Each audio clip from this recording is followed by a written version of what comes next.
Bien, bonjour. Alors, normalement, une image doit apparaître. Voilà, parfait.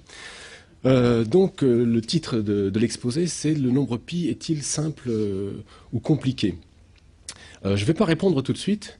Je donnerai mon point de vue après, mais peut-être qu'on discutera surtout de cette question, ce qui est une question un petit peu de philosophie des mathématiques, une question un peu profonde, à la fin de l'exposé. Donc, dans un premier temps, je vais exposer des choses soit basiques, soit amusantes, donc pas très sérieuses, soit éventuellement plus sérieuses au fur et à mesure que l'exposé va avancer.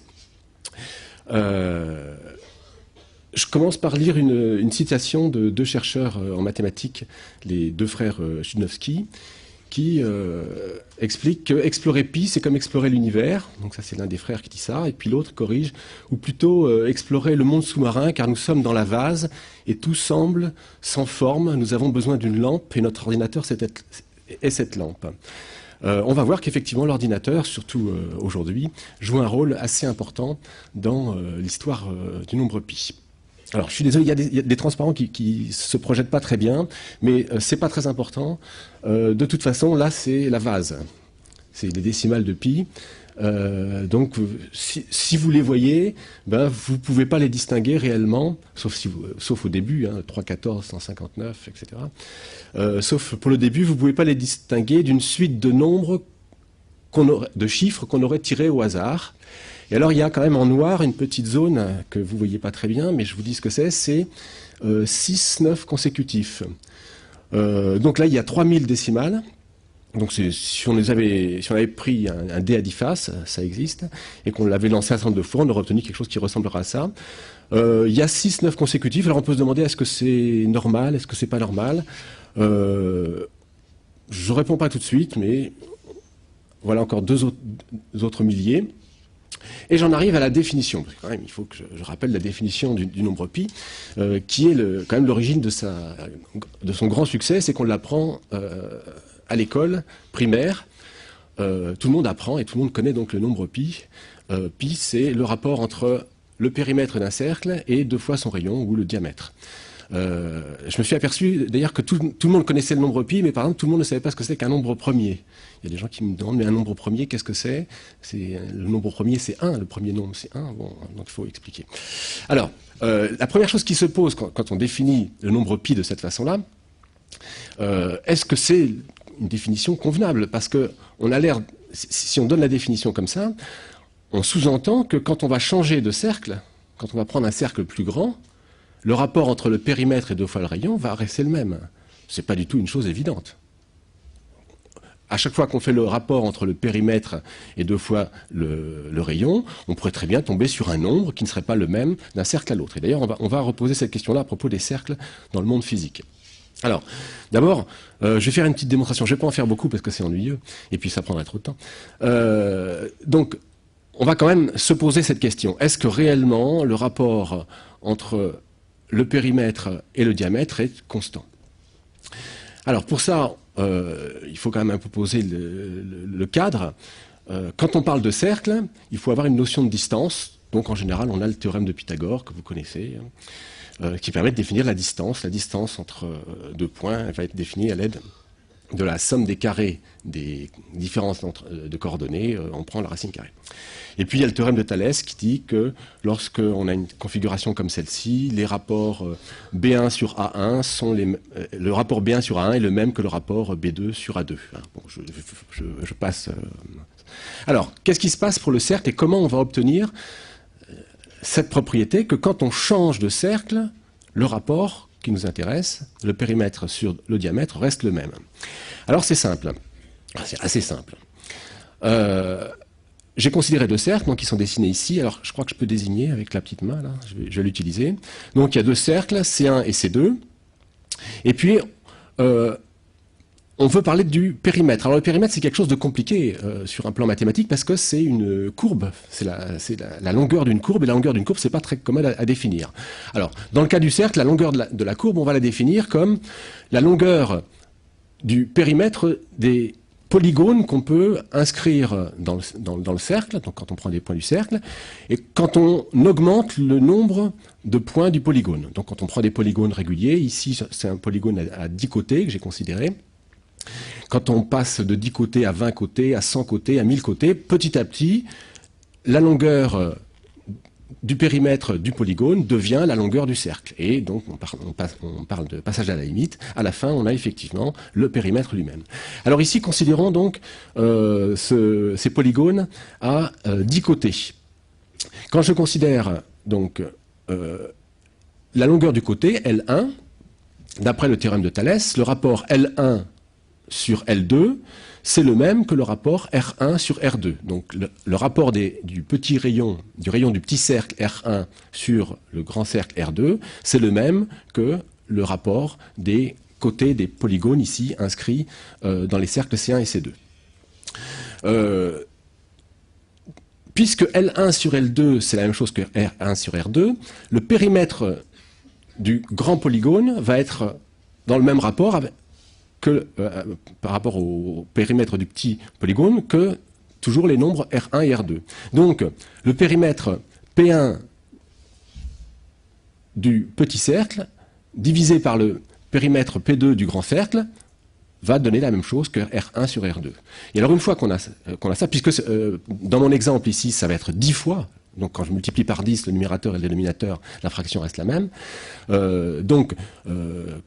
Le rapport entre les deux périmètres P1 et P2 va toujours être égal à R1 sur R2.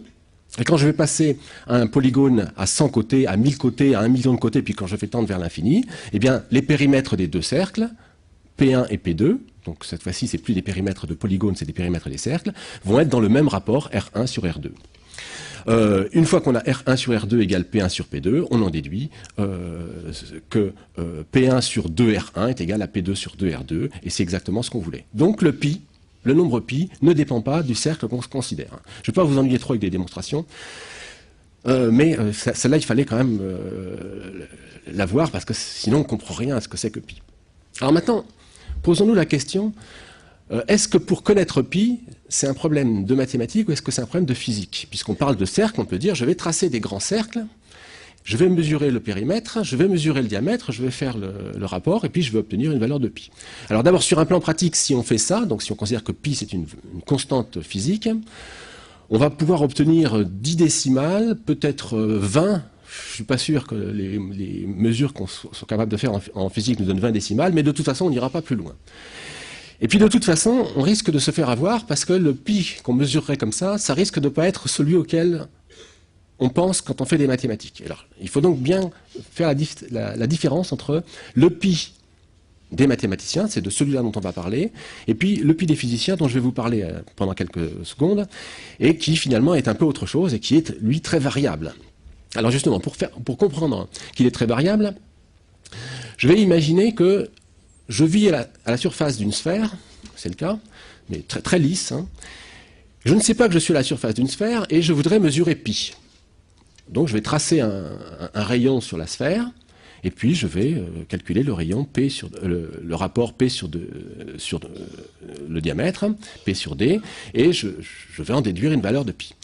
Donc j'ignore que je suis sur une sphère, c'est une grande sphère, et je fais cette mesure très très précisément. Eh bien, je vais me faire avoir. Et je vais me faire avoir comment? Alors je vous dis tout de suite la réponse, je vais le démontrer. Je vais me faire avoir, je vais trouver une valeur trop petite de pi par rapport au pi des mathématiciens. Alors pourquoi? Parce que vous voyez, je pose mon compas à la surface de la sphère, et en fait, quand je le pose, donc j'ai mesuré son écartement, donc j'ai un écartement qui est petit r, je le pose sur la sphère, mais la pointe du compas va être légèrement au-dessus de la surface déterminée par le cercle que je trace. Pourquoi? Parce que la sphère est légèrement bombée, je ne le sais pas parce que c'est infinitésimal, mais la pointe est légèrement au-dessus. Donc en fait, le cercle dont je trace la circonférence a un rayon que j'ai noté grand R qui est légèrement plus petit que petit r. Bon, c'est paradoxal, mais donc grand R est plus petit que petit r, et quand je vais prendre mon double décimètre ou un moyen de mesure précis, et que je vais calculer le rapport P sur 2 petits r, c'est ça que je vais calculer, c'est ce rapport-là. je crois que je suis en train de calculer pi en calculant p sur 2r, je vais trouver quelque chose qui va être plus petit que la vraie valeur du nombre pi, qui est p sur 2r, parce que petit r est plus grand que grand R. Et donc je vais trouver un nombre, alors ça dépend de la taille de la sphère évidemment, qui va être égal à 3,14 peut-être 125, ou quelque chose comme ça, au lieu d'être 3,14, 159, 26. Donc je vais trouver quelque chose qui est plus petit. Et ce qui se passe à la surface de la sphère ici, eh bien, c'est finalement beaucoup plus grave que ce qu'on peut imaginer, c'est que nous vivons dans un monde dont nous ne sommes pas certains qu'il soit euclidien. Et en fait, dont les physiciens nous disent qu'il n'est pas euclidien parce que les masses déforment l'espace, et que justement, donc, les fameux théorèmes que j'ai évoqués tout à l'heure pour démontrer que le rapport ne changeait pas quand on changeait de cercle, eh bien, ne sont pas vrais au sens strict dans l'espace dans lequel nous vivons, parce que l'espace est déformé par la présence de matière, et puis il est peut-être équivalent globalement à quelque chose qui serait une sphère, hein, mais pas en dimension 2, mais en dimension 3 ici, donc une sphère, la surface d'une sphère de dimension 4, qui serait donc un espace de dimension 3, et donc on est peut-être dans une situation comme ça sans le savoir. Donc, celui qui mesurerait pi en faisant des mesures physiques, par une technique de tracer un grand cercle et puis faire le rapport entre le périmètre et le diamètre, risquerait de se faire avoir, de trouver une valeur de pi soit plus grande, soit plus petite, ça dépend si l'espace est hyperbolique ou elliptique, ou autre chose, puisque, en fait, la déformation de l'espace, c'est beaucoup plus général. Toute masse déforme l'espace. Et alors, il y a une petite chose amusante, mais qui mérite d'être dit, et puis ça va liquider une fois pour toutes le problème du pi des physiciens, c'est que si je trace un cercle sur un plan, sur ce que je crois être un plan, et que j'ai un moyen de mesure, imaginons idéal, qui me donne tout de suite 50 décimales du rapport entre le périmètre et le diamètre. Ben, si je passe ma main au-dessus du cercle, comme le fait de passer ma main, ça change la présence des masses autour de cet objet et ça déforme l'espace, eh bien en fait je change le rapport P sur 2R. Donc, quand je passe ma main au-dessus d'un cercle, le pi de ce cercle, le pi physique, change. Et donc, ce n'est pas une constante. Ce n'est pas ce qui nous concerne. Nous, ce qui nous concerne, c'est l'objet mathématique. Donc, deuxième petite démonstration qui va être géométrique, celle-ci, et ça va être la dernière. On dit, vous avez appris, que la surface d'un disque, c'est pi R2. Alors quand on vous dit ça, ben oui, c'est formidable, mais ça pourrait être une définition de pi. On dirait pi, c'est S sur R2. Puis il faudrait se poser la question, est-ce que quand je change de cercle, le S sur R2, il reste constant? Bon, et puis on démontrerait que oui. Mais quand je fais ça, je définis en fait, a priori, une autre constante. Le rapport S sur R2, je peux démontrer que c'est une constante, mais est-ce que c'est vraiment la même que la constante lorsque je parle du rapport entre le périmètre et le diamètre? Alors, un petit raisonnement qui va nous prendre une minute, purement géométrique, va nous montrer que oui, c'est la même constante. Alors voilà, je prends un disque, donc son périmètre, c'est 2πr, le pi dont je parle en question, c'est le pi du périmètre, hein, d'accord? Et je vais montrer que ce pi du périmètre, eh bien, ça va être le même que le pi de la surface. Et puis, ce disque, je le découpe en secteurs. Alors, j'en fais un plus ou moins grand nombre. Donc là, par exemple, il y en a 8 ou 9. Il y en a 8, c'est ça, 8.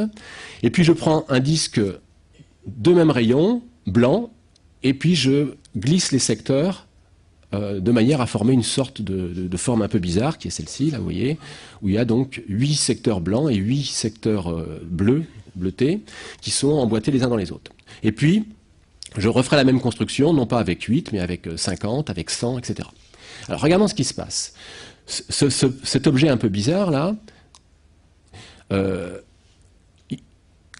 quand on va prendre des secteurs de plus en plus petits, il va se rapprocher d'un rectangle. Alors, puisqu'il va se rapprocher d'un rectangle, je vais parler de sa largeur et de sa hauteur.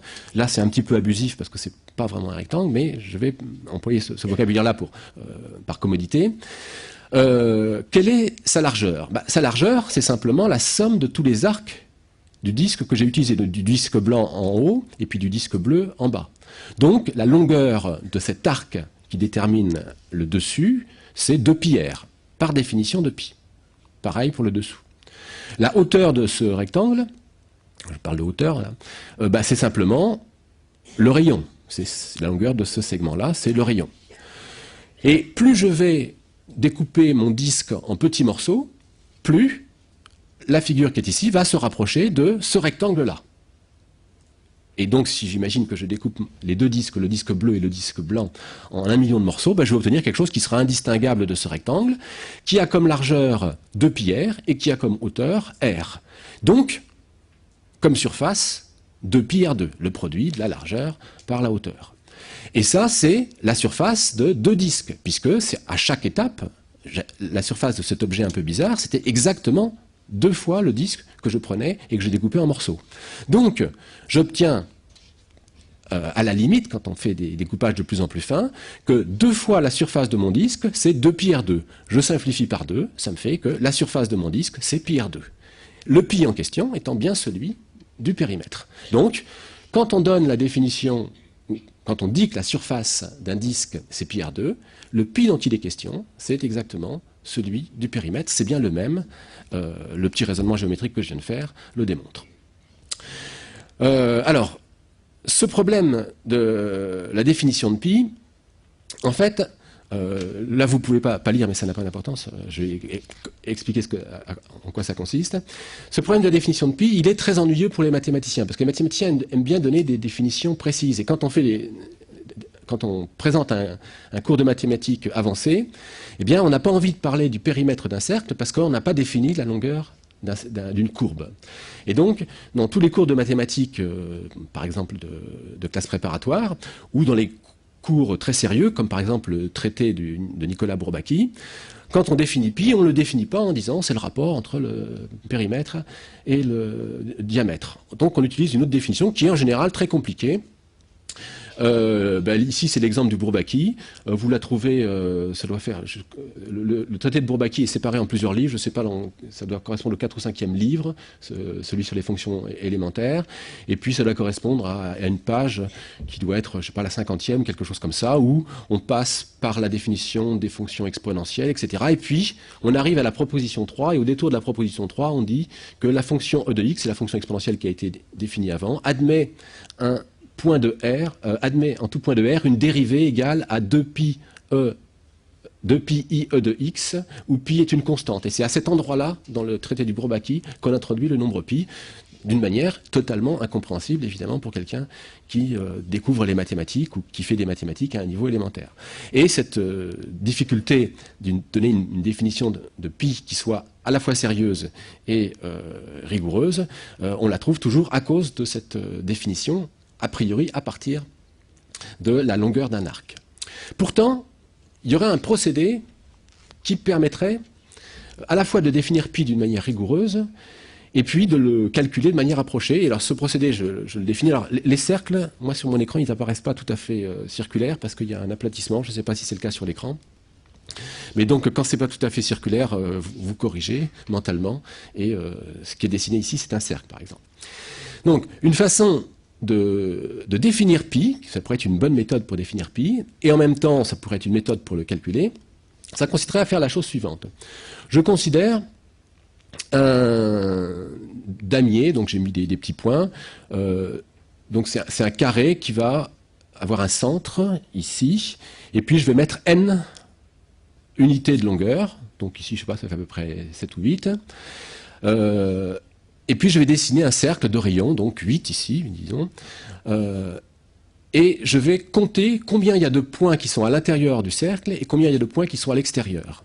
Et en faisant le rapport entre le nombre de points à l'intérieur et le nombre de points à l'extérieur, j'aurai une approximation de pi sur 4. Il faut que je multiplie par 4 pour avoir une approximation de pi. Alors quand je fais ça, plus je prendrai un nombre de points grand, plus j'aurai une approximation qui sera bonne. La convergence, c'est-à-dire la rapidité avec laquelle je vais obtenir beaucoup de décimales, n'est pas très bonne. Il faudra vraiment que je mette beaucoup de points pour avoir une bonne approximation de pi, mais c'est une méthode parfaitement rigoureuse qui me permet, en théorie, d'avoir 1000 décimales de pi si je m'y prends bien. Ici, je la présente sous la forme d'un dessin, mais sur un plan de mise en œuvre, il n'y a pas besoin de faire de dessin. Qu'est-ce que c'est qu'un point qui est à l'intérieur du cercle? C'est un point dont les coordonnées i, j sont telles que i au carré plus j au carré est inférieur à n au carré. Donc, c'est purement arithmétique. Je considère tous les couples ij pour i variant de 0 à n et je regarde quels sont les couples IJ tels que I au carré plus J au carré est inférieur à N2. Et à partir du dénombrement des couples IJ qui vérifient cette inégalité, j'ai une valeur approchée de pi. Donc c'est parfaitement élémentaire, il y a juste besoin de savoir calculer des carrés, même pas des multiplications générales, de faire des additions, et puis ensuite de compter tel point il est bon, tel point il est bon, tel point il n'est pas bon, etc. Et de faire à la fin une division. Et j'aurai une approximation de pi qui sera, en théorie, aussi fine que je voudrais, en augmentant le nombre de points considérés. Donc voilà une façon à la fois de définir rigoureusement pi, ce sera la limite de cette suite-là quand je fais varier n, et puis c'est un moyen pratique de le calculer. Quand je dis pratique, c'est pas tout à fait vrai, parce que je pense qu'avec cette méthode, même en utilisant un ordinateur pour faire le décompte du nombre de couples IJ tels que I au carré plus J au carré est inférieur à N2, on ne doit pas pouvoir aller beaucoup plus loin que 10 décimales, et c'est un maximum. Hein. Je pense pas qu'on peut... oui, 10 décimales, c'est pas possible d'aller au-delà. Bon, mais on aurait 10 décimales, et puis en théorie, c'est une méthode qui donne autant de décimales qu'on veut. Alors, il y a quand même d'autres méthodes. Alors voilà, une méthode pas sérieuse, mais ça fait rien, c'est pour illustrer une idée.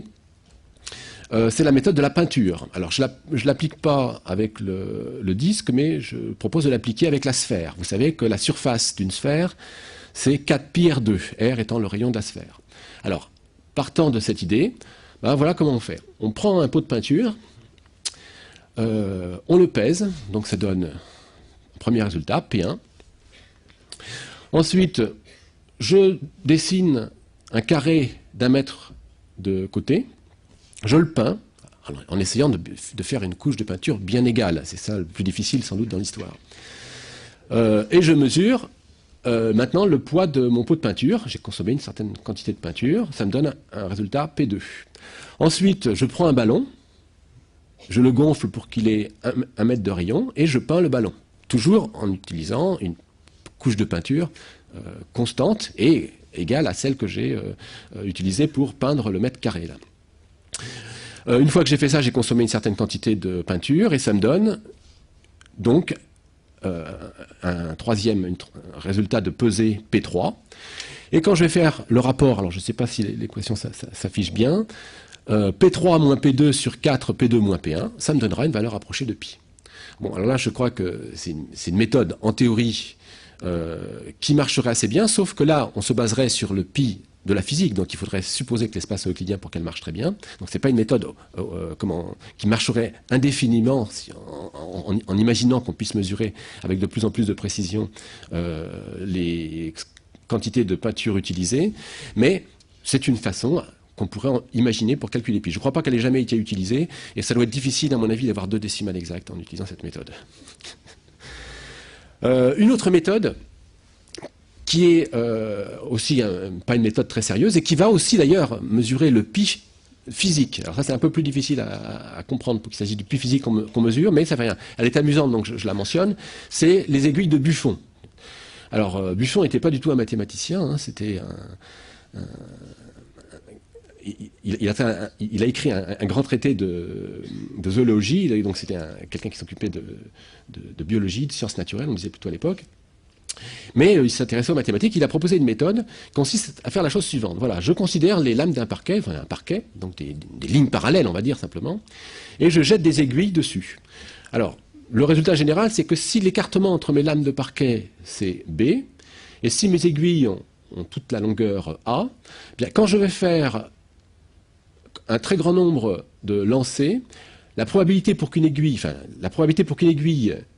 coupe une lame du parquet, donc recouvre une des lignes parallèles que j'ai dessinées, c'est 2A sur B pi. 2A sur B pi. Donc si je prends A égale B, simplifions les choses, prenons A égale B, ça va me donner 2 sur pi. Donc, à chaque fois que je lance l'aiguille, j'ai une probabilité de 2 sur pi qu'elle coupe une lame. On peut dire, je vais lancer beaucoup d'aiguilles, je vais regarder quel est le rapport du nombre d'aiguilles lancées, enfin le nombre d'aiguilles qui coupent la lame de parquet par rapport au nombre d'aiguilles lancées, et j'aurai de cette façon-là une valeur approchée de 2 sur pi. Et puis à partir de la valeur approchée de 2 sur pi, je pourrais en déduire une valeur approchée de pi. C'est une méthode, a priori, qui peut marcher, qui est pas très réaliste, mais elle a été mise en œuvre. Alors je ne sais pas pourquoi, c'est au 19e siècle que les gens ont tenté de mettre cette méthode-là en œuvre. Et par exemple, en 1850, un certain Wolf, qui n'a pas laissé, à ma connaissance, son nom associé à d'autres travaux, a lancé 5000 aiguilles. Il avait pris un rapport A sur B égale à 0,8. Il avait trouvé 2532 intersections, et il en avait déduit l'approximation pi égale 3,1596. Bon, c'était pas extraordinaire. D'autres ont essayé, ont trouvé d'autres approximations qui ne sont pas meilleures. Apparemment, personne n'a été très loin, mais quand on étudie un petit peu cette méthode-là, on s'aperçoit que pour avoir une précision d'1 millième, donc pour avoir une 3e décimale garantie, avec une probabilité de 95%, parce que comme c'est quelque chose qui est statistique, on peut simplement garantir qu'on va avoir, par exemple, une précision d'1 millième avec une certaine probabilité. Donc pour avoir une probabilité d'1 millième avec 95% de chance, il faudrait lancer 900 000 aiguilles. Donc ça fait beaucoup. Personne ne s'est amusé à ça, à ma connaissance. Alors, il existe d'autres méthodes, mais je vais en passer. Hein. J'ai prévu un petit peu trop de transparent. Je vais passer celle-ci et je vais expliquer celle-ci parce qu'elle est très simple et qu'elle nécessite, et surtout qu'elle est beaucoup plus efficace que celle des points à la dessiner dans un cercle.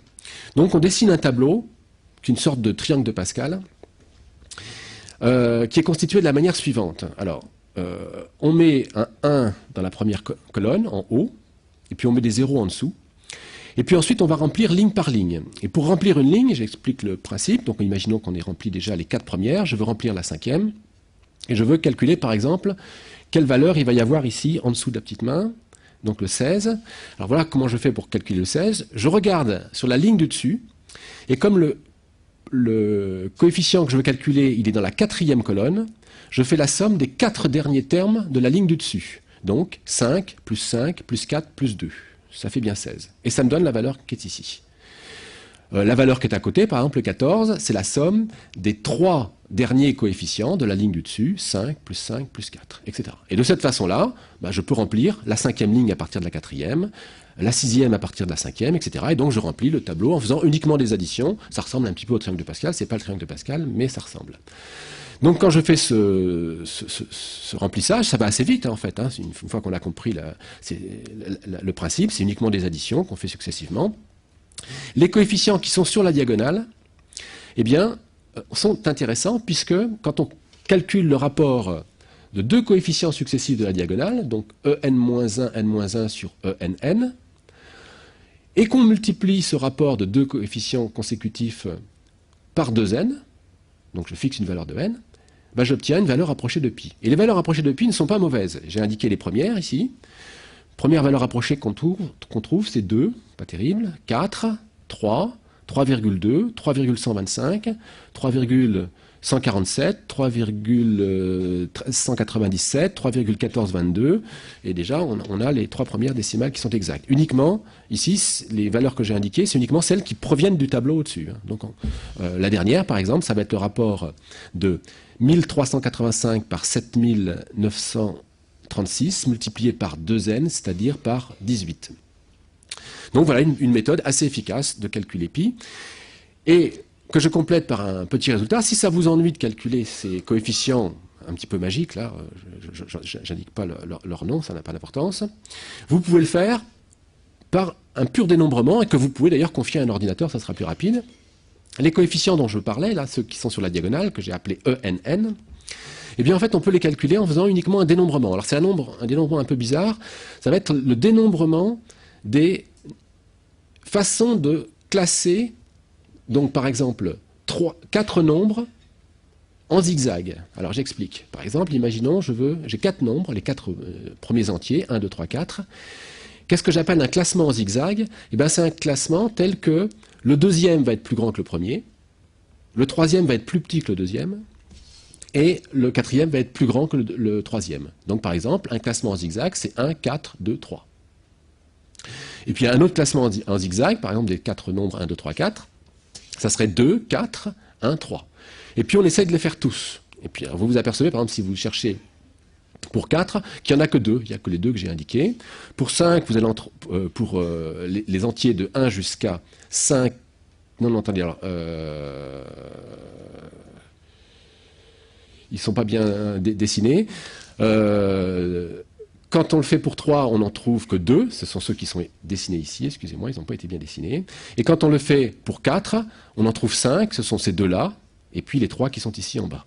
D'accord? Donc, de cette façon-là, en faisant uniquement une recherche du nombre de façons de classer en zigzag, soit 3 nombres, on n'en trouve que 2, là c'est 1, 3, 2 et 2, 3, 1, soit 4 nombres, on en trouve 5, et puis après on passe à 5 nombres, à 6 nombres, etc.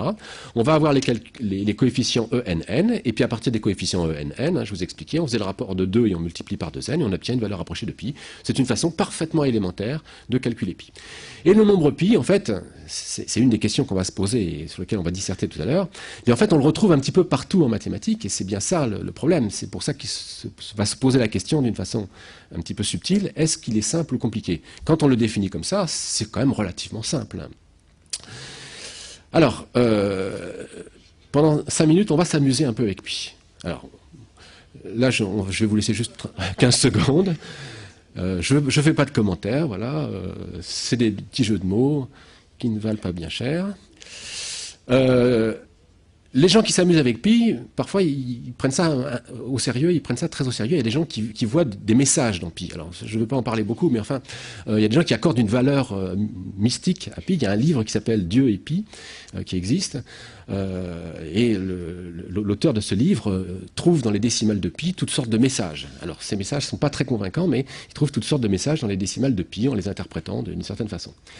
Ceux qui accordent beaucoup d'importance à pi, aux décimales de pi en particulier, s'amusent à les mémoriser. Alors, le record, à ma connaissance, il n'a pas été battu depuis 1995. Il est détenu par un Japonais qui s'appelle Gotou, et il a appris 42 000 décimales. Il y a un Anglais qui a voulu le battre, il s'appelle Tim Morton, qui a voulu en apprendre 50 000, mais à ma connaissance, il n'a jamais réussi. 50 000 semble être vraiment une sorte de limite à ce que peut faire, y compris le plus fou et le plus doué des mémorisateurs de décimales. 50 000 semble vraiment être la limite de ce qu'on peut apprendre comme décimale de pi, enfin, jusqu'à preuve du contraire. Une petite remarque, pour tester et pour, si vous voulez battre le record, par exemple, atteindre les 50 000, vous serez célèbre pendant un moment, parce que je pense qu'on aura du mal après à aller plus loin. Il faut les réciter. Et alors, si on réfléchit, il y a 3600 secondes, je crois, dans une heure. À raison d'une décimale par seconde, 42 000, on voit qu'il faut déjà une dizaine d'heures. Ben, effectivement, c'est ça. Pour les réciter, il lui a fallu 9 heures. Il faut être un petit peu fou quand même.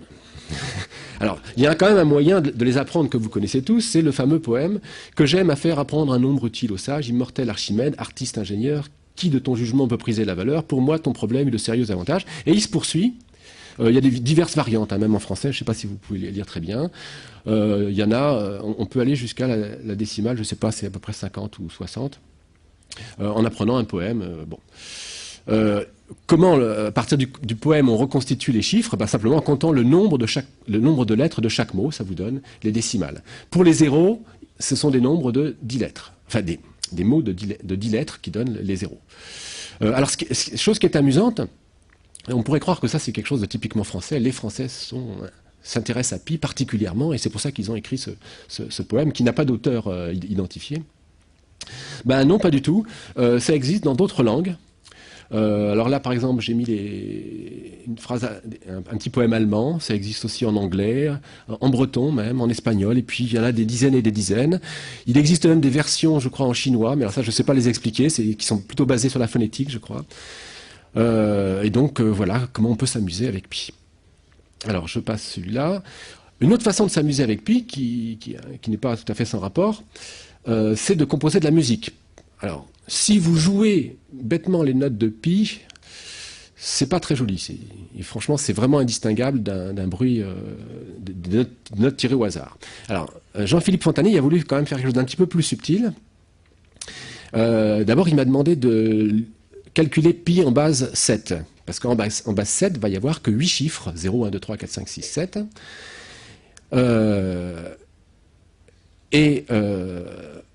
Non, oui, ça va faire, en base 7, ça va faire 8 chiffres, donc je m'en mêle. Et 0, 1, 2, 3, 4, 5, 6, 7, ça fait Non, non, alors attendez, je reprends. Je suis troublé. En base 7, ça va faire 0, 1, 2, 3, 4, 5, 6. Donc ça fait 7 notes. Voilà. Donc à partir de cette note qui ont plus de sens, il s'impose la contrainte pour chaque mesure d'organiser sa mesure, mais en toute liberté, autour de la note qui est choisie. Donc par exemple, le premier chiffre, c'est 3. Donc le 3, ça correspond à un Fa, parce que Do, Ré, Mi, Fa, c'est ça, Do c'est 0, Ré c'est 1, etc. etc.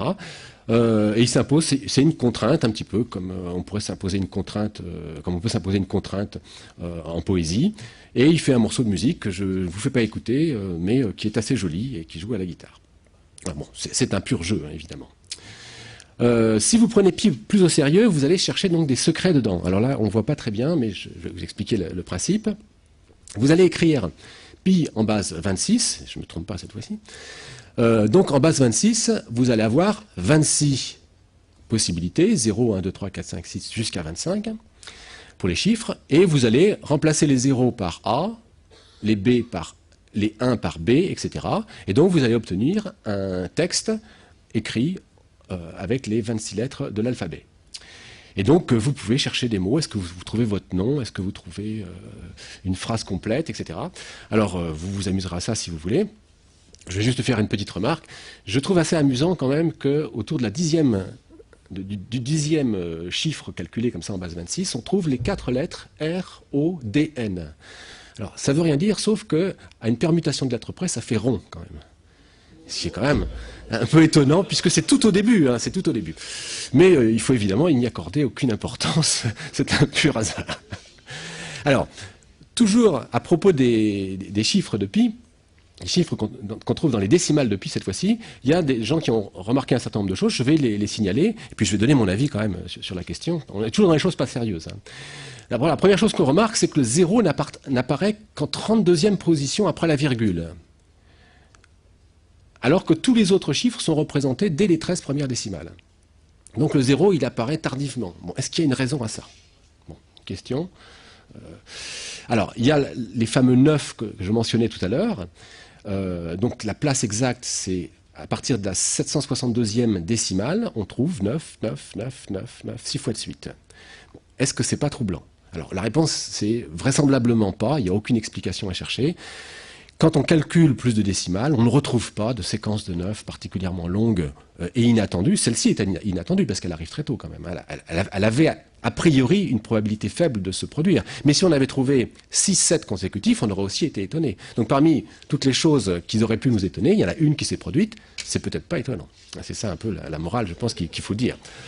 Mais comme justement, concernant les 9, il n'y a pas d'autres choses étonnantes de ce type-là qui se produisent, qui soient statistiquement inattendues, ces 9-là, ces 6-9, doivent être considérés comme un fait du hasard. Je sais pas si, autre chose, en additionnant les 20 premières décimales de pi, on obtient 100. Bon, voilà, il y a des gens qui ont remarqué ça. Il y a des gens qui sont un petit peu fous, qui cherchent des choses.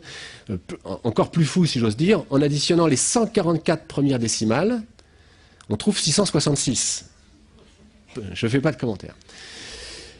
Plus étonnant, et qui a été pris un peu plus au sérieux pendant une époque, à la fin du 19e siècle, quand on regarde les 400 premiers chiffres de pi, on s'aperçoit qu'il n'y a que 24 7. Alors qu'a priori, si les chiffres de pi sont vraiment tirés au hasard, ou l'équivalent de quelque chose qui soit au hasard, on devrait en trouver à peu près 40. Il en manque quand même beaucoup. Il n'y en a que 24, alors qu'on aurait dû en trouver aux alentours de 40.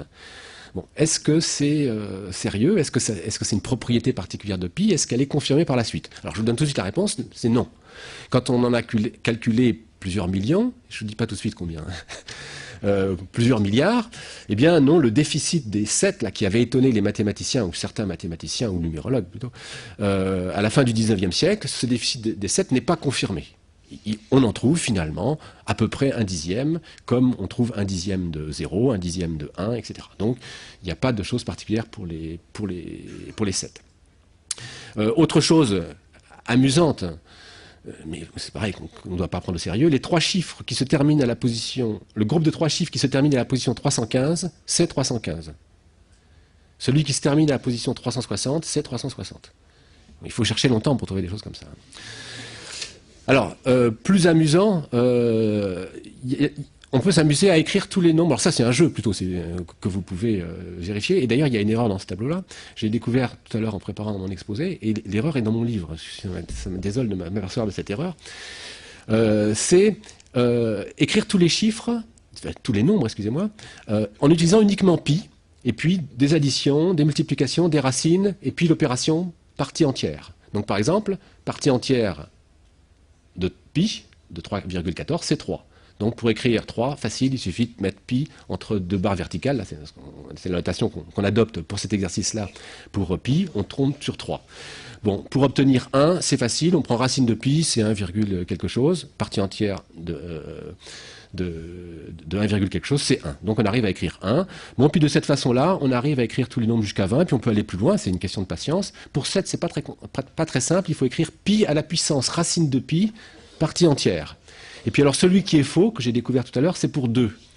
Tel qu'il est écrit là, il y a écrit racine de pi multiplié par racine de pi, ben c'est évidemment faux. C'est en fait parce que la barre de la racine, d'ailleurs ça se voit avec les parenthèses, mais c'est pas très adroit de l'écrire comme ça, elle doit en fait courir sur tout. C'est racine de pi multiplié par racine de pi, et on ferme la parenthèse, et on prend la valeur absolue. Enfin, pas la valeur absolue, la partie entière. Bon, donc c'est un jeu, ça, simplement. Il y a d'autres jeux comme ça autour de pi, on peut en trouver beaucoup. Il y a des gens qui ont mentionné pi dans les livres. Carl Sagan, en particulier dans le film, pas dans le film, dans son roman Contact, mentionne pi. Et alors assez bizarrement, et moi j'étais très déçu quand le film est sorti, le scénario a été réécrit, et puis dans le film, on parle des nombres premiers, on parle plus de pi. Bon, c'est une grande déception. On peut faire des farces avec pi, et je vais en indiquer une qui a été faite, mais qui est pas inintéressante parce qu'elle est un petit peu profonde. Alors, on voit pas très bien, mais ça fait donc dans un journal scientifique, on a publié un article d'une page dans lequel on disait que, en regardant le génome d'un poisson, le dipneust, et en traduisant en base 4 les lettres ACTG qu'on trouve dans un génome, eh bien, il y a quelqu'un qui avait reconnu qu'il s'agissait des décimales de pi.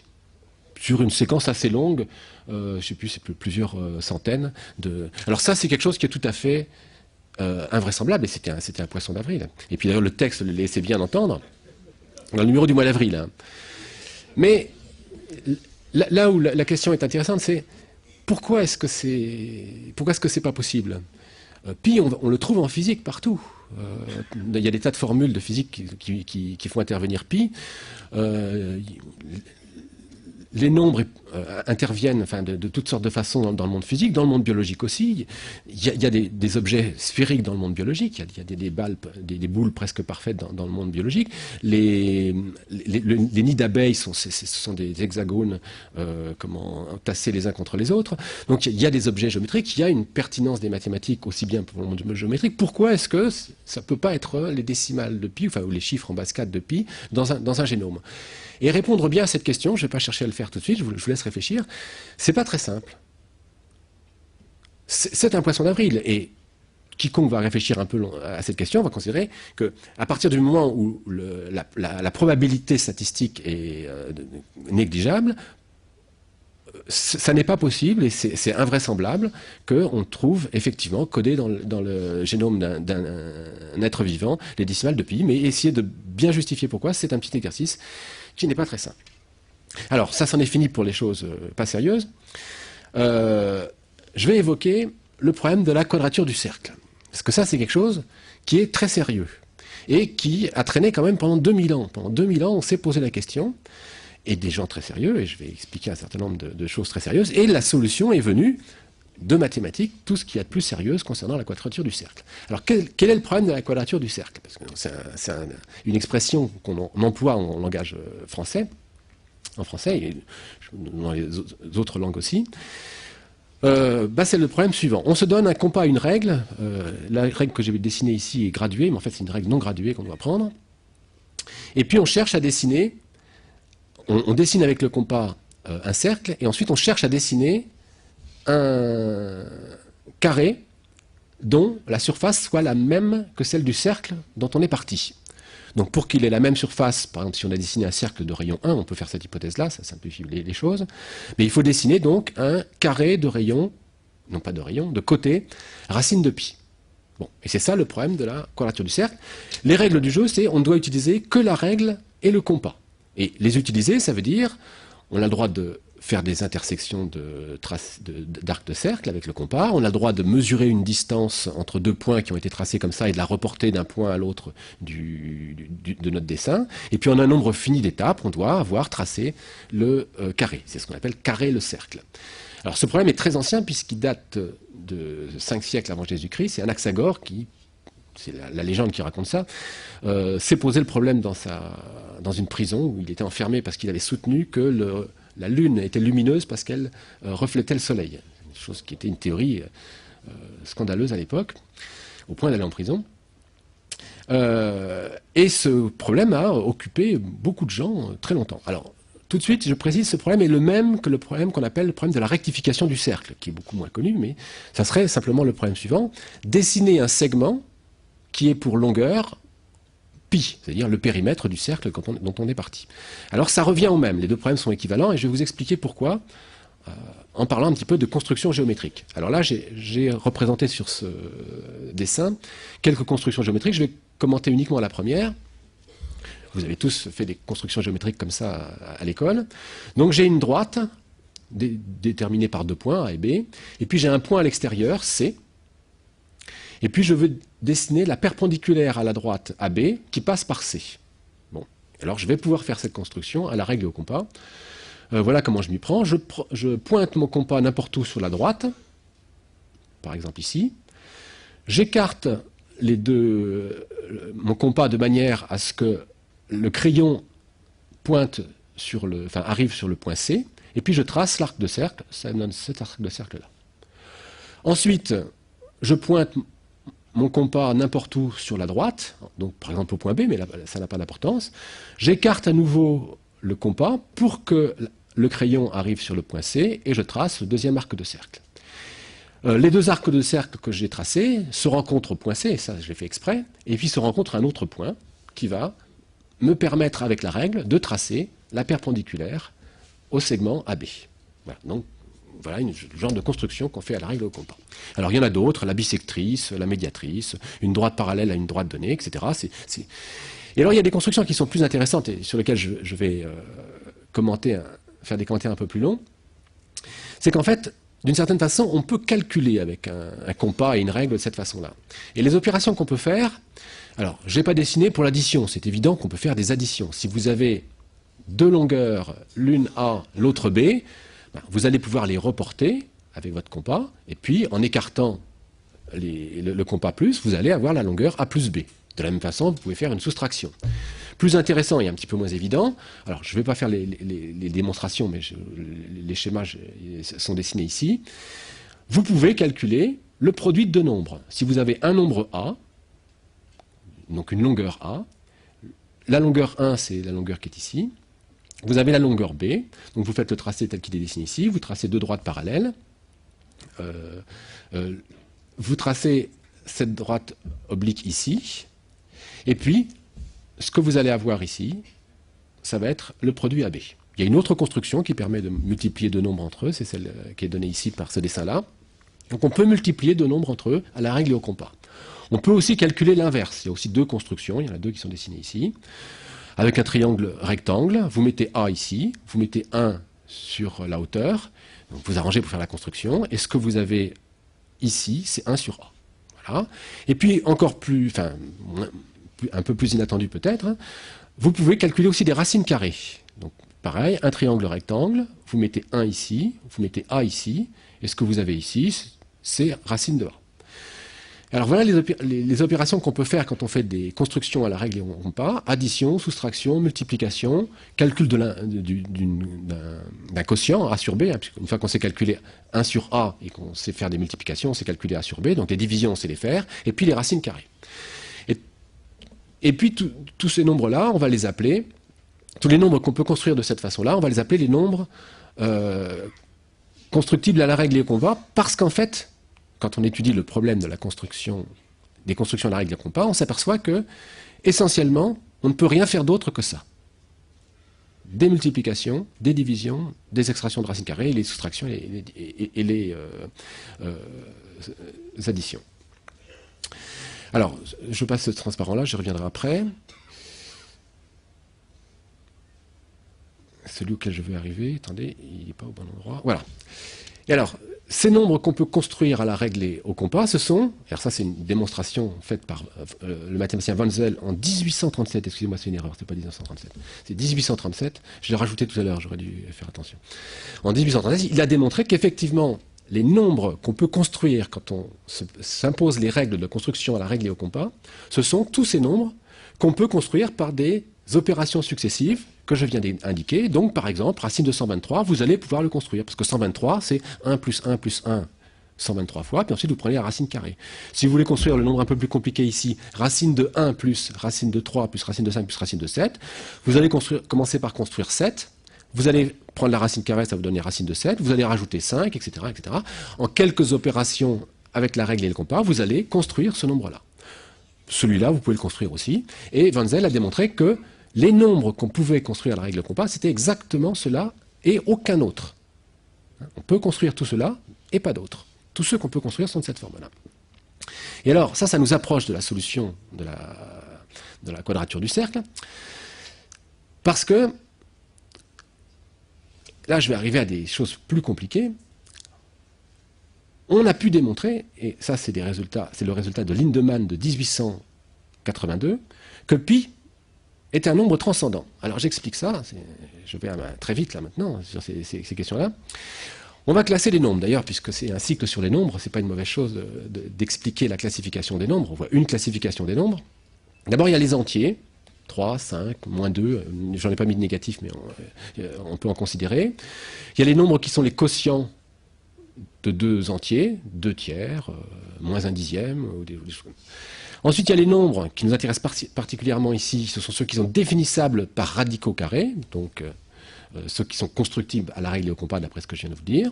Racine de 5 plus racine de 3, racine de 20 plus racine de 2. Bon. Ensuite, il y a une classe de nombres qui est un peu plus générale. Ce sont ceux qui sont définissables par radicaux quelconques. Alors cette fois-ci, on nous autorise les racines cubiques, racine cubique de 2 par exemple, ou racine cubique de 1 plus racine carrée de 3, celui-ci. Ça, c'est plus général et on démontre que les deux classes ne sont pas identiques. C'est-à-dire qu'il y a, par exemple, on démontre que racine cubique de 2 n'est pas définissable par radicaux carrés. Bon, c'est pas très étonnant peut-être, mais c'est pas des choses si faciles que ça à faire. Et puis ces nombres définissables par radicaux quelconques, on démontre qu'ils ne constituent pas l'ensemble de tous les nombres réels. Il y en a qui ne sont pas de ce genre-là. Et par exemple, il y a un certain nombre de solutions d'équations relativement simples, comme j'en ai écrite une ici, 2x5 moins 5x4 plus 5 égale 0. Les équations de cette solution sont des nombres qu'on qualifie d'algébriques, parce que ce sont des solutions d'une équation de ce genre-là. C'est un polynôme à coefficient entier qu'on égale à 0. Et tous les nombres qui sont des solutions d'équations de ce type-là, un polynôme qu'on égale à 0, sont ce qu'on appelle des nombres algébriques. Donc il y a des nombres algébriques qui ne sont pas définissables par radicaux quelconques. Alors ça a d'ailleurs été un résultat très important dans l'histoire des mathématiques, parce que pendant longtemps, on a espéré généraliser les résultats qu'on connaît sur les équations du second degré, du troisième degré. Enfin, vous savez, on peut résoudre une équation du second degré par des radicaux. Vous connaissez les fameuses formules, moins a plus ou moins racine de delta sur 2a, non, moins b plus ou moins racine de delta sur 2a, etc.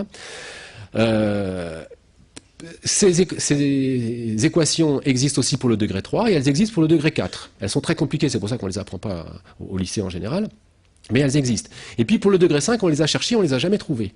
Mais on les a jamais trouvées pour une bonne raison, c'est qu'il n'existe pas de méthode générale s'appliquant à tous les polynômes de degré 5 qui permettrait d'exprimer les solutions de ces polynômes, ces équations de degré 5 avec des radicaux, même des racines cinquièmes et des choses comme ça ne marche pas.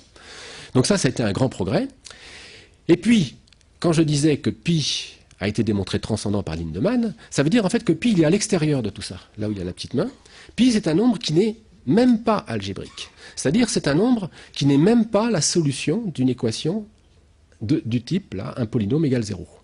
Donc c'est une démonstration très difficile, on peut la résumer en 4 pages, mais pas beaucoup moins. Quand on a démontré ça, donc c'est en 1882, eh bien le problème de la quadrature du cercle a été résolu de manière définitive. Pourquoi? Parce que, puisque pi est ici, là où il y a la petite main, Ça veut dire qu'il n'est pas algébrique. Donc il n'est pas définissable par radicaux carrés, par radicaux quelconques. Et donc il n'est pas définissable par radicaux carrés. Et s'il n'est pas définissable par radicaux carrés, c'est qu'il n'est pas constructible à la règle et au compas.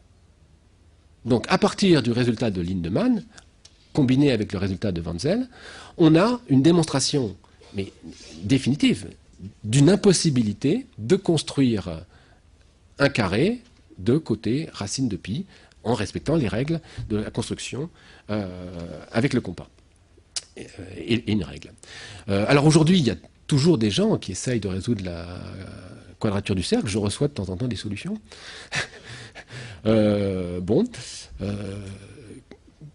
Quelques petites remarques sur ces histoires. Il y a une chose qui est amusante. Alors pourquoi on s'est posé la question avec tant d'acharnement? Alors on s'est posé la question avec tant d'acharnement de la quadrature du cercle. C'est en fait à cause de ces figures-là qu'on appelle des lunules ou des lunes, parfois on dit simplement. Ce sont des formes, alors je vais considérer celle qui est au centre, qui sont à bord courbes. Donc ici, ce sont des arcs de cercle. Il y a 3 arcs de cercle, vous voyez. Attendez, je ne montre pas le bon schéma, c'est celui-là le bon. Vous allez comprendre pourquoi. Donc ce sont une courbe, une surface qui est délimitée par des arcs de cercle, ici, voilà. Bon, et puis, on peut se poser la question, pour un certain nombre de courbes de ce genre-là, est-ce qu'on peut les quarrer? Est-ce qu'on peut dessiner un carré ou un rectangle, hein, parce que ça revient à peu près au même, qui est la même surface que cette figure-là? Et alors, pour certaines lunules, la réponse est oui. Et alors, dans celle sur laquelle il y a le point d'interrogation, la réponse, elle est évidente. Je vous l'ai déjà montré, là, voilà. Il suffit simplement de faire le petit tracé supplémentaire suivant. Et là, on s'aperçoit qu'en s'y prenant comme ça, je vais déplacer le petit bout qui est en A ici et le mettre là. Ça va boucher le trou. Le B qui est ici, je vais le mettre là. Le C qui est ici, je vais le mettre là. Et puis, qu'est-ce que je vais obtenir? Je vais obtenir 2 carrés. Et donc, je vais avoir réussi à construire un rectangle ici. Mais à partir du rectangle, je pourrais construire un carré si je voulais. Qui aura la même surface que ma lunule. Et donc, certaines lunules sont quarrables. Et c'est bien ça qui a été le piège, si on peut dire, pour des milliers de mathématiciens, c'est que certaines lunules étant quarrables, on s'est dit, pourquoi pas le cercle? Le cercle, finalement, il est plutôt plus simple que cette figure-là, il est plus régulier. Donc si on peut quarrer cette figure-là, et puis j'en ai dessiné d'autres, et puis il y en a des bien plus compliqués qu'on peut quarrer, pourquoi ne pourrait-on pas quarrer le cercle? Et donc, pendant longtemps, on a cherché. Il y a 2 sortes d'erreurs qu'on peut commettre quand on cherche à quarrer le cercle. Et ces erreurs ont été commises des milliers de fois, puisque toutes les solutions qui ont été proposées sont fausses. La première erreur, excusez-moi, c'est ici, c'est de faire des constructions approchées. Alors, on ne les voit pas très bien, on va considérer uniquement celle qui est à gauche. Alors voilà, c'est une construction à la règle et au compas, qui est tout à fait licite. Alors, il faut suivre les divers points qui sont dessinés, et puis on peut, avec un peu de patience, en suivant ces points, s'apercevoir que chacun est traçable de manière très précise, exactement à la règle et au compas. Et puis si on fait le calcul, on s'aperçoit qu'au bout du compte, on aura tracé quelque chose qui vaudra 0,1415929, c'est-à-dire si on rajoute 3, on aura tracé 3,1415929, ce qui est très proche de pi, c'est proche de pi à 85 milliardièmes près. Donc c'est à très peu de choses près, à 10 puissance moins 7 près, c'est pi. Donc on peut tracer de manière approchée pi en quelques coups de compas et de règles, de manière approchée. Alors ça, c'est une erreur, parce que quand on pose, tout moins c'est pas satisfaisant pour le problème de la quadrature du cercle, parce que quand on pose le problème de la quadrature du cercle, ce qu'on cherche à faire, c'est à obtenir une construction qui, si on avait des instruments parfaitement précis et exacts, donnerait exactement pi. Pas pi à 1 millionième près, pas pi à 1 milliardième près, exactement pi. Donc ce genre de construction, il y en a des centaines qui ont été proposées, qui approchent pi plus ou moins bien, celle que j'ai indiquée ici, elle approche pi quand même très bien, on a relativement peu de construction, ça ne convient pas. Un autre type de construction qui ne convient pas, c'est celle qui est donnée ici par la quadratrice d'Hippias. Alors c'est une courbe, je vais vous expliquer comment on la construit, elle est assez simple à construire, et on peut même faire des petits montages mécaniques qui vont construire cette courbe. Voilà, il y a 2 mouvements simultanés qui se déroulent. Le premier mouvement, c'est un mouvement de déplacement d'une droite verticale, comme ça. qui part de A, donc il y a une droite verticale qui part de A, et qui se déplace en mouvement uniforme jusqu'à B. Et puis, deuxième mouvement, il y a un rayon, donc toutes des droites qui passent par O, qui vont se déplacer en tournant, comme ça, jusqu'à aller de H jusqu'à B. Le rayon va tourner. Et on imagine les deux mouvements uniformes et simultanés. Donc on peut construire des petits mécanismes qui vont réaliser ça. Et on regarde à chaque instant du mouvement l'intersection de la droite verticale avec le rayon. Et ça donne, par exemple, le point M qui est ici, quand on a parcouru, par exemple, un quart. La droite verticale est arrivée à un quart a fait un quart de son trajet, le rayon a fait un quart à peu près de son trajet. Le point d'intersection entre les deux, c'est le point M qui est ici. Et le lieu de ces points d'intersection, c'est la courbe qui s'appelle la quadratrice d'Hippias. Et on démontre de manière parfaitement rigoureuse que 2R sur OQ, c'est-à-dire sur cette longueur-là, c'est exactement égal à pi si on est parti d'un rayon. Oui, en prenant R égale 1, ça va faire... non, 2R sur OQ, ça fait pi. Donc si on a pris R égale 1, on obtient une valeur de pi ici, entre... 2R sur OQ. On obtient une valeur de pi en considérant donc 2 sur OQ, qu'on peut ensuite construire puisqu'on sait faire des divisions. Donc on a effectivement un moyen de construire pi si on sait tracer la quadratrice d'Hippias. Mais voilà, ça c'est un moyen qui est illégal. Les règles de construction pour résoudre la quadrature du cercle sont strictes. Il s'agit uniquement de faire des constructions à la règle de compas, et le point Q, on ne peut pas le tracer à la règle au compas. C'est l'intersection de droites, enfin c'est le lieu d'une intersection de deux droites, mais on ne peut pas tracer Q parfaitement. On peut tracer Q de manière approchée, mais quand on cherche à tracer Q de manière précise, on n'y arrive pas, parce que il faudrait pouvoir considérer des secteurs de plus en plus petits, on est limité. Donc voilà, je n'insiste pas plus là-dessus. Simplement, parmi les obsédés de la problème de la quadrature du cercle, il y a Thomas Hobbes, qui s'est disputé avec Wallis, qui est un mathématicien célèbre, parce que Thomas Hobbes a prétendu avoir trouvé une solution. Et il était grand philosophe sans aucun doute, mais sa solution pour la quadrature du cercle est fausse et n'a pas été acceptée, enfin est fausse tout simplement. Chose amusante que je cite, le problème n'a été résolu finalement qu'en 1882. Pourtant, dès 1775, l'Académie royale des sciences de Paris a publié un arrêté comme quoi elle refuserait d'examiner les soumissions qu'on lui ferait pour résoudre le problème de la quadrature du cercle. Alors je lis les trois premières lignes simplement. Donc c'est l'arrêté qu'a publié l'Académie royale des sciences de Paris. L'Académie a pris cette année la résolution de ne plus examiner aucune solution des problèmes de la duplication du cube, de la trisection de l'angle, de la quadrature du cercle, ni aucune machine annoncée comme un mouvement perpétuel. Alors la quadrature du cercle, ce n'était pas le seul problème qui obsédait les amateurs ou les mathématiciens voulant se rendre célèbres. Il y avait aussi le problème de la duplication du cube. Alors ça, le problème de la duplication du cube, ça revient en gros à tracer racine cubique de 2 à la règle et au compas. Or, racine cubique de 2, je vous ai dit, c'est un nombre qui ne s'exprime pas uniquement avec des racines carrées, et donc il n'est pas non plus traçable à la règle et au compas. Et donc le problème de la duplication du cube, c'est donc quelque chose qui est démontré aujourd'hui, ne peut pas non plus être résolu à la règle et au compas. La trisection de l'angle, même chose. Les raisonnements qu'on a su faire dans le cours du 19e siècle montrent que la trisection de l'angle, dans le cas général, n'est pas un problème qu'on peut résoudre à la règle et au compas. Et puis le dernier problème, c'est un problème de physique. Le mouvement perpétuel, ça c'est autre chose. Est-ce que c'est un principe de physique que le mouvement perpétuel est impossible, ou est-ce que c'est quelque chose qu'on démontre? Je laisse aux physiciens le soin de résoudre. Et alors l'Académie des sciences explique pourquoi elle refuse d'examiner ça.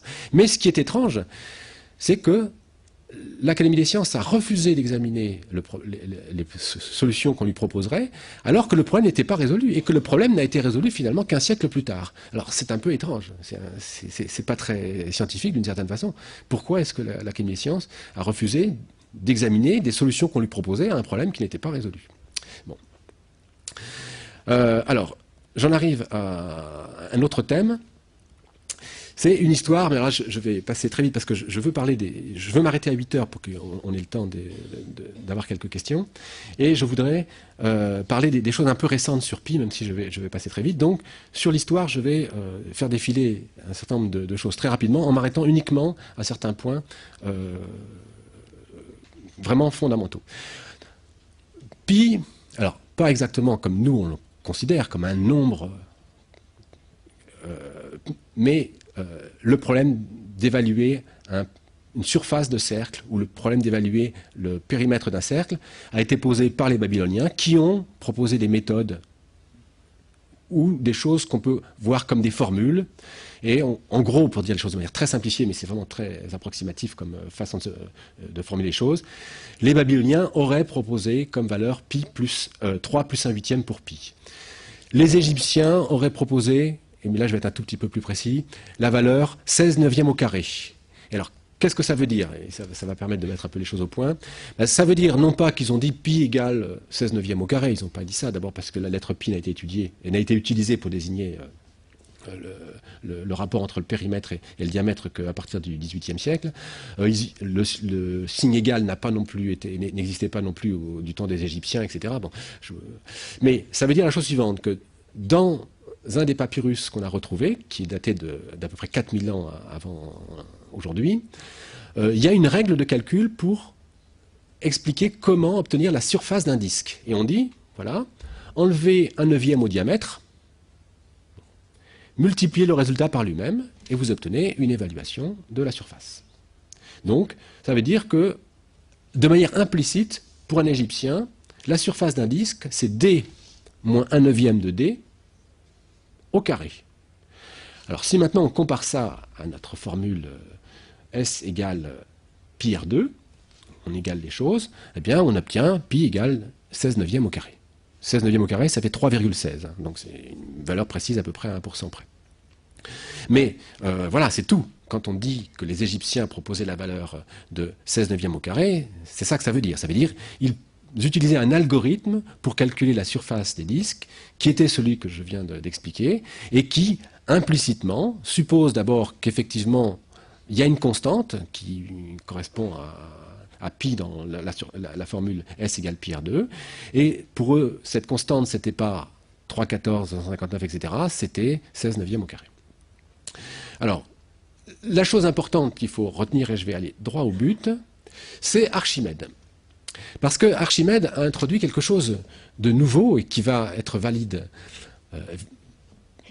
à partir de lui et jusqu'à aujourd'hui, c'est qu'il a en quelque sorte compris que le nombre pi, c'est quelque chose qu'on pouvait approcher et que c'était un objet mathématique, ce que j'ai dit au début de mon exposé.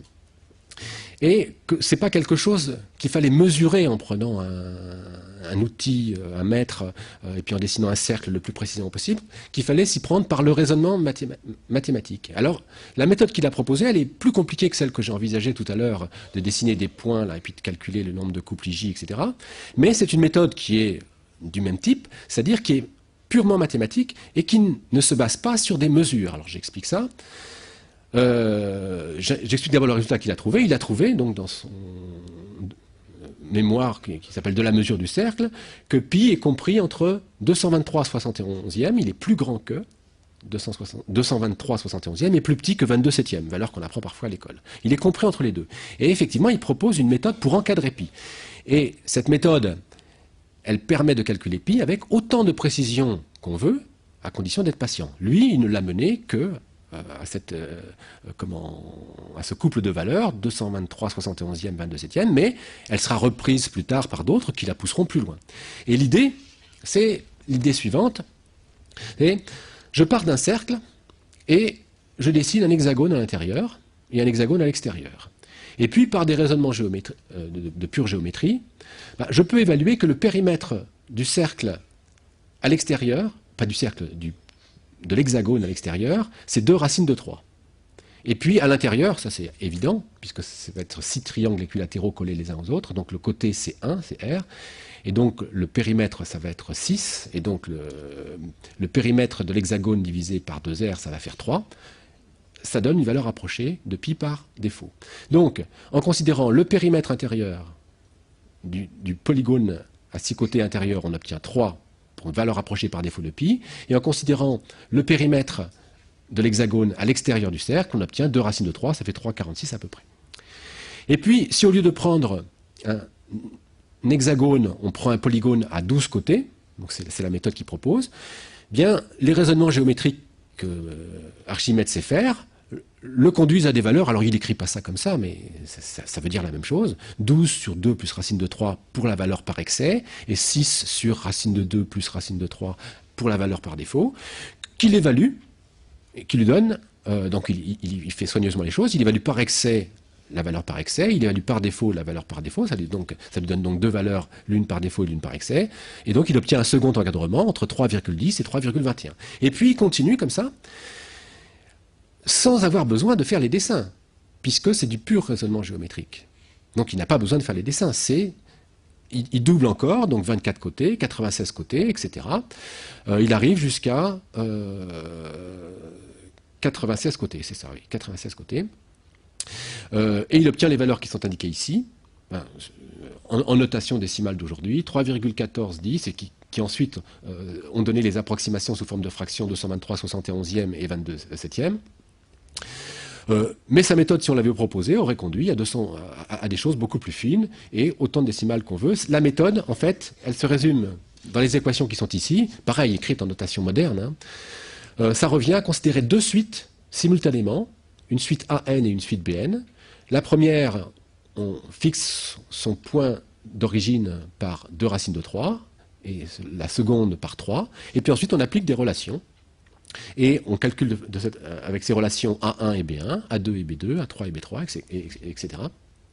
Et plus on va aller loin, plus on va avoir des valeurs approchées de pi. Et on va gagner, je crois que c'est 3 décimales toutes les 5 itérations. Donc ce n'est pas tout à fait une décimale par itération, mais presque.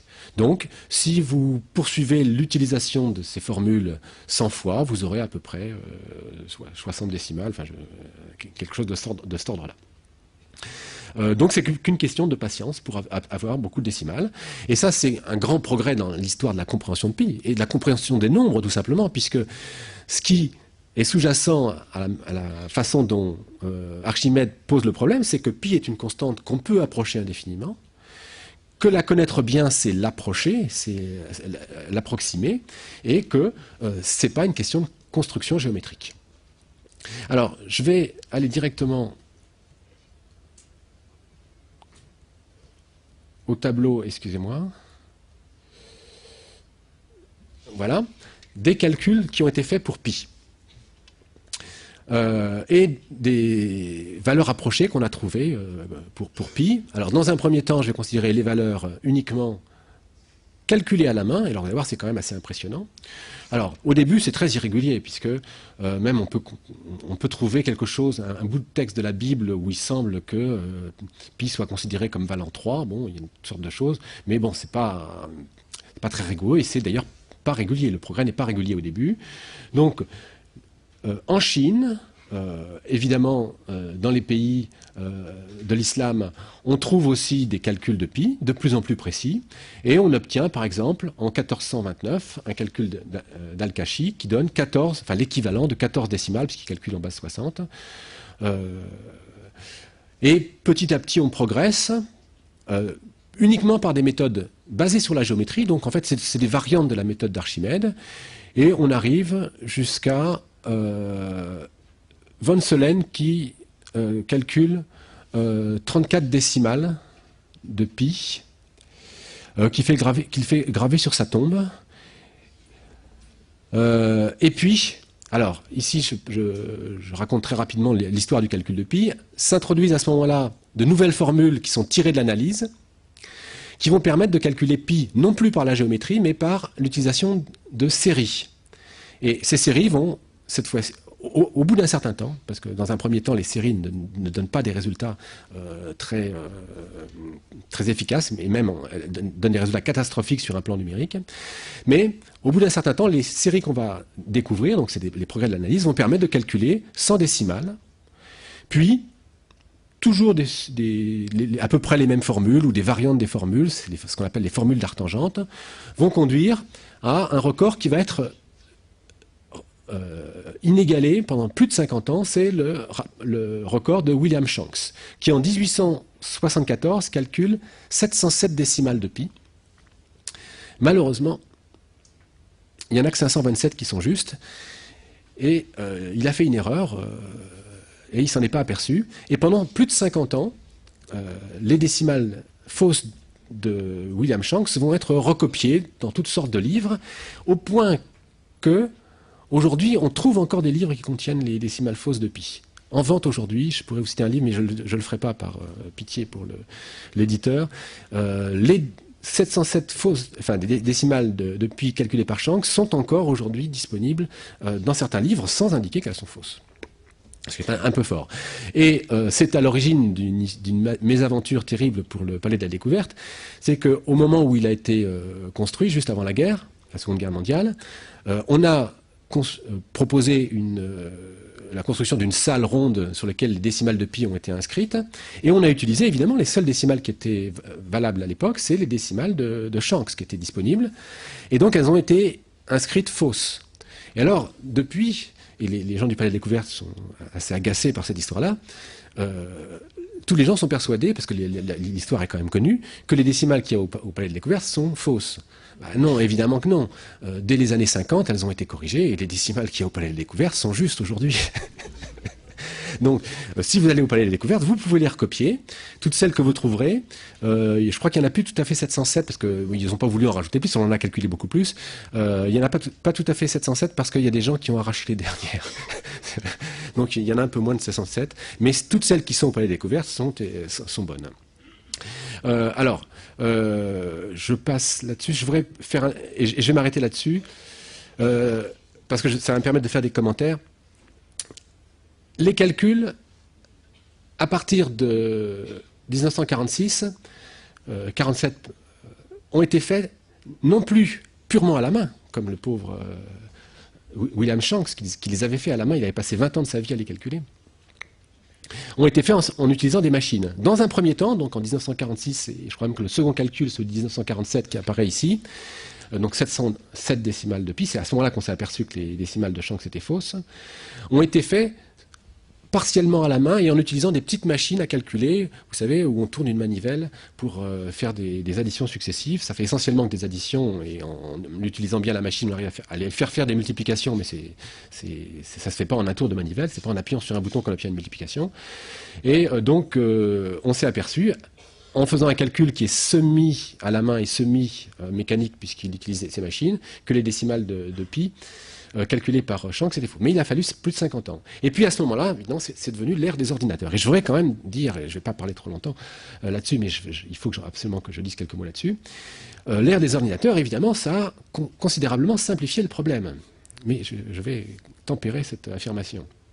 D'abord, le premier ordinateur américain à lampe, donc c'est l'ENIAC, a calculé 1120 décimales, c'est le calcul de Smith et Wrench en 1949. Donc, une des premières utilisations qu'on a fait d'un ordinateur puissant, ça a été de calculer les décimales de pi. Une autre utilisation, et c'est pour ça qu'il avait été construit, c'était pour calculer des tables de tir, et une autre utilisation de l'ENIAC qui a été proposée, c'était de faire des calculs pour la bombe atomique. Mais c'est pas lui qui a fait les calculs pour les bombes américaines qui sont tombées sur le Japon. Donc il n'est pas impliqué dans cette mauvaise histoire. Alors, je passe très vite. On passe à 2000 décimales dès 1949. Ensuite, alors je vais aller au million, parce que le million c'est assez amusant. En 1973, on arrive à 1 million de décimales. Et alors, les gens qui ont calculé 1 million de décimales, c'est Guilloux et Bouillet, des Français, en 1973. Pour célébrer l'événement, ils ont publié un livre dans lequel il y a 1 million de décimales, qui est précédé quand même par quelques pages de commentaires et d'études statistiques. Mais le livre, j'aurais pu l'amener, mais bon, c'est un peu lourd à porter. C'est un livre qui fait à peu près 400 pages, et il y a 1 million de décimales d'imprimés dessus, et c'est quand même le livre qui mérite le qualificatif de livre le plus ennuyeux. Je ne sais pas si quelqu'un l'a jamais lu attentivement. Alors, ce million de décimales de pi, ça vous donne quand même une idée de ce que c'est qu'un million de décimales. Et alors, on va maintenant commenter les résultats qui sont venus après. Assez rapidement, on est arrivé à 10 millions, donc vous voyez, c'est en 83. Ensuite, en 89, on est arrivé à 1 milliard. Et puis aujourd'hui, on en est à 1241 milliards. Alors, ça semble continu comme ça, et puis, si on ne réfléchit pas, on se dit, oui, mais de toute façon, avec un ordinateur, on peut faire tout ce qu'on veut. Et alors là, je vais, et ça sera les dernières choses que je vais dire, je vais insister pour dire non, non. Un ordinateur, il a une puissance donnée, et à un moment donné, avec cet ordinateur, on peut faire les calculs jusqu'à un certain point, et quand on veut dépasser ce point, c'est impossible. Aujourd'hui, on est arrivé à 1000 milliards, 1200 milliards, mais si on voulait calculer 1 million de milliards, c'est impossible et personne ne peut y arriver, quels que soient les moyens qu'on mettra à sa disposition, il n'arrivera pas à calculer 1 million de milliards de décimales de pi. Et les progrès se font à une vitesse, sur laquelle je vais faire des commentaires, qui est déterminée par ce qu'on appelle la loi de Moore. La loi de Moore dit que les progrès en matière de capacité de calcul, alors c'est une loi un peu générale, et ce n'est pas une loi mathématique ou physique, c'est une loi un peu à la fois sociologique, économique, enfin c'est un peu tout, mais elle est vraie depuis plus de 30 ans. Donc les progrès en matière d'efficacité doublent tous les 18 mois. Ou ce qui est plus facile de retenir et plus efficace, c'est, vous ferez le calcul pour voir que ça revient très très précisément à la même chose, ou à quelques pourcents près. Les progrès informatiques font qu'on multiplie la puissance des ordinateurs pour un coût donné par 10 tous les 5 ans. Donc on gagne un facteur 10 tous les 5 ans. C'est ça la loi de Moore traduit concrètement. Donc dans 5 ans, j'aurai devant moi, pour le même prix, un ordinateur qui aura une puissance 10 fois supérieure à celui que j'ai devant moi. Et puis 5 ans après, il aura encore une puissance 10 fois supérieure, donc il sera 100 fois supérieur à celui-ci, etc. Si la loi de Moore continue d'être valide, ce qui est vraisemblable. Et alors si on suit en détail le progrès des calculs, on va s'apercevoir que le nombre de décimales connues ne suit pas la loi de Moore. Alors je vais expliquer pourquoi, et ça sera la dernière chose que je vais dire. Parce que jusqu'à à peu près le calcul de Guillou et Bouillet, et puis quelques-uns après, mais très vite ça a changé, on a utilisé des méthodes de calcul qui en gros faisaient qu'il fallait doubler la quantité de calcul, enfin multiplier par 4 la quantité de calcul pour doubler le nombre de décimales connues. C'est ce qu'on appelle des méthodes en N2, quadratique. Il fallait en gros, donc si on voulait obtenir 10 fois plus de décimales, faire un calcul 100 fois plus long.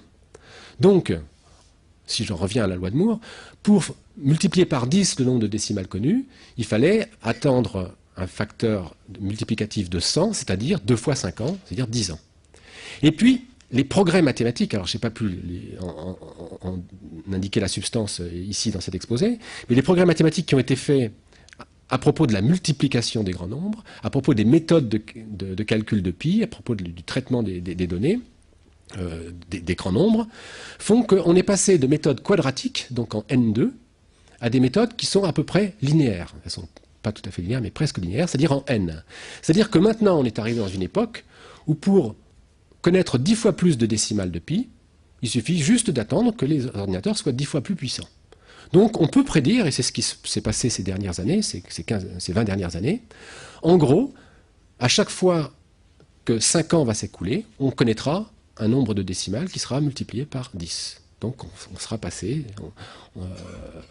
tous les 5 ans, en gros, le nombre de décimales va être multiplié par 10. Et alors ça, j'insiste beaucoup là-dessus, c'est vraiment une idée importante, ce n'est pas un progrès de l'informatique. Le progrès de l'informatique, lui, il nous aurait conduit à simplement doubler, enfin pas doubler, multiplier par 10 le nombre de décimales connues tous les 10 ans. Tandis que là, grâce au progrès des algorithmes, au progrès des mathématiques, on multiplie par 10 le nombre de décimales connues tous les 5 ans. Alors, vous me poserez la question sans doute, à quoi ça sert? Je vais m'arrêter là. Et avant d'ouvrir la question, je vais quand même répondre un tout petit peu à la question qui était le titre de l'exposé. Est-ce que pi est simple ou compliqué? Et alors, je vais répondre très brièvement. Pi est simple en fait. Parce qu'il y a des tas de formules relativement simples qui permettent de calculer pi. Et la plus simple que j'ai mentionnée, la méthode la plus simple, c'est celle des points. Mais il y en a des tas d'autres, il y en a des dizaines. Et donc, il y a même une base de numération qui, lorsque vous écrivez pi, donc pi, quand on l'écrit en base 10, c'est 3,1459. Il y a une base de numération, alors qui est un petit peu tordue, mais elle n'est pas si tordue que ça, fait que pi s'écrit 2,22222. Donc ça, c'est une sorte de preuve presque directe que pi est simple. Pi est simple parce que, justement, on peut le définir simplement. On peut écrire des algorithmes, et il y a des programmes qui font quelques lignes qui peuvent calculer beaucoup de décimales de pi. Il y a un programme qui fait quelques dizaines de caractères et qui calcule plusieurs milliers de décimales de pi. Et donc ça, c'est une sorte de preuve concrète que pi est quelque chose qui est simple, et c'est ce qui explique qu'on le trouve souvent. Maintenant, pi, il est simple si on le regarde du bon côté. Si on le regarde effectivement dans la bonne base de numération, c'est 2,2222. Mais si on ne regarde pas dans la bonne base de numération, c'est quelque chose qui semble effectivement, comme le disait Chudnovsky dans la citation que je mentionnais, quelque chose de tout à fait vaseux, quelque chose d'incompréhensible. Et c'est le propre des objets intéressants. Les objets intéressants en mathématiques, ce sont les objets qui sont simples quand on les regarde d'une certaine façon, et qui, quand on les regarde d'une autre façon, conduisent à des choses qui apparaissent compliquées. Et il y a des tas d'objets en mathématiques qui ont cette propriété, et puis c'est sans doute le plus caractéristique, le prototype même de cette qualité pour un objet mathématique d'être intéressant. Bien vu, regardez du bon côté, il est simple. Mal vu, il est compliqué, et le rapport entre les facettes simples et les facettes complexes, c'est ce qui fait l'intérêt de pi. Et c'est pour ça que pi, aujourd'hui, est sujet de recherche. Je n'ai pas mentionné des recherches très récentes ici dans mon exposé, mais pi est toujours l'objet de recherche et de découverte de la part des mathématiciens. Enfin, je m'arrête là.